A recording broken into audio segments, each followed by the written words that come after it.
So when my training partner starts to defend and he's fighting my feet, and I find it's a good option to transition to this attack. I stole this from Lucas Valente. He did this time ago. I watched him snatch someone's shin and gi, and I was like, wow, that looks very tight. And then I started doing it, and now you can see it's tapping quite more frequently. I actually did get tapped to it myself at ADCC, so it definitely works. So all we're going to do is when I have my eggs locking tentacles up onto his knee here, he starts to put weight towards the leg. He's managed to clear my legs to the outside. Here, as he's doing this, I kind of want to do in transition. So I have the eggs. As he starts to circle around, I'm going to look to chop my knee on top or just below his knee here. If I'm above his knee, this is not good. I'm not going to be able to create any pressure. So I want to be basically the crook of my knee on his knee.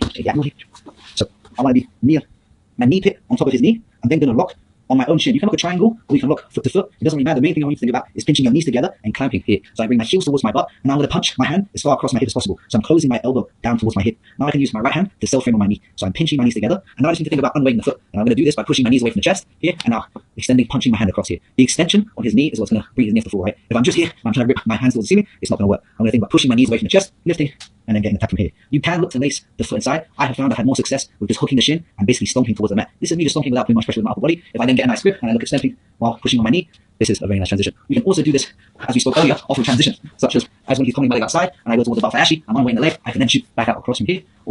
And again, if he's crowding me and I use the wide guard, just like I'll balance him, and again, we can look at coming back towards this trend lock. I don't really care too much about if his foot is on the floor or not, because all the pressure is going to come from pushing the knees away from the chest. I'm going to be able to unweight his leg from here. The main thing is trying to get my hand basically across my own hip.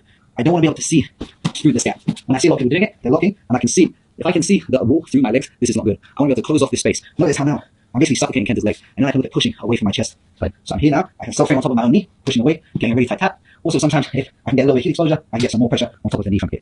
So this one can happen from outside actually, or butterfly actually. It's very much a transitional. You can play with it, see how much success you have with it, whether it's as he fights his feet to the outside, or whether you force your own feet to the outside, right? Sometimes if I'm here, I'm seated, sometimes I feel like Ken's doing good, maybe holding my legs, I can even just move myself away and switch the trend lock from seated. Works just as well. Just in the plank, has the same thing. Heels to butt, pinching knees together, and then pushing knees away.